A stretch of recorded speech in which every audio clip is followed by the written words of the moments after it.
What happens to your SIPP if you leave the UK? Okay, so a couple of things, going to break it down.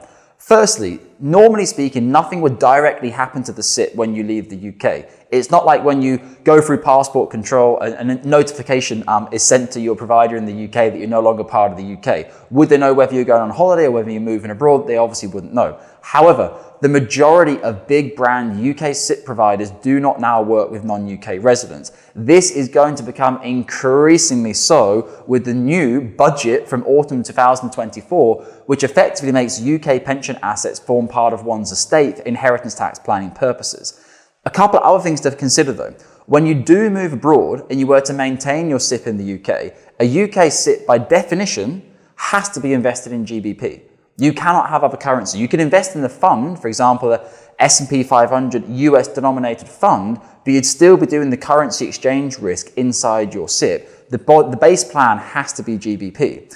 If you compare this to, say, a non-UK resident SIPP that is set up and allows for non-UK residents, you could hold GBP, you could hold Euro, you could hold dollar, some other major currencies as well. Or you could potentially do 50-50. You could split the portfolio between US dollars and GBP or Euro and GBP if you're planning to retire in Europe.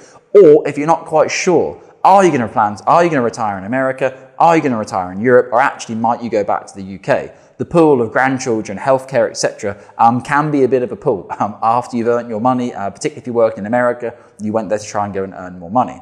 However, there's also some very important unseen things of what happens to your SIPP when you leave the UK.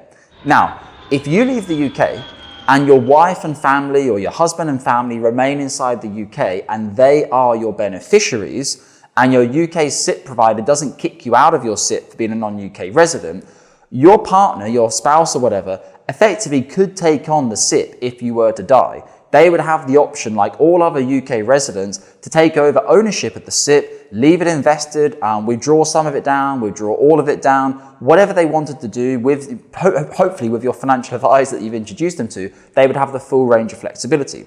However, if you are moving abroad or you've already moved abroad with your partner, husband, spouse, kids, beneficiaries, whoever you've put as your beneficiaries on your SIPP, you probably have no idea that if your UK SIPP provider doesn't allow new applications from non-UK residents, your kids, your husband, your wife would not be able to have the same rights of taking over that SIPP and potentially keeping it invested for themselves for their own retirement. So this is kind of an undisclosed thing.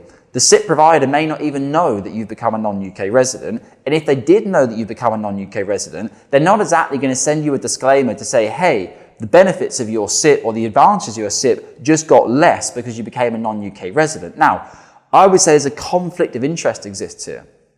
The SIPP providers in the UK make money by you having your assets under management with them, whether it be through platform charges, fixed costs, or maybe you're invested in one of their underlying DFM portfolios of which they maybe have an agreement to have some type of remuneration through that. So there's a potential conflict of interest to be advising people who actually, if you think about their round hole, you've now become a square and you don't really fit into the product anymore, but oh yeah, we'll just let them continue using it because we make good money from it. But you need to be smarter than that. You need to look at your own independent situation. What would happen if you died? What would the car crash be in terms of financial planning of how your family would take over ownership of your SIPP?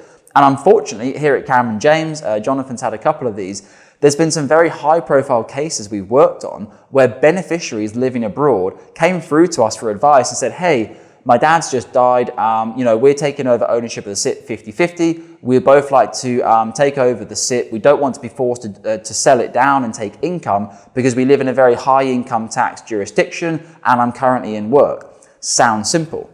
When we've gone to these older school UK SIPP providers, they said, no, you can't do that. You can't open a new SIPP with us. It cannot be passed into your name because we do not work with UK resident clients. You will have to sell down the SIPP and take the cash.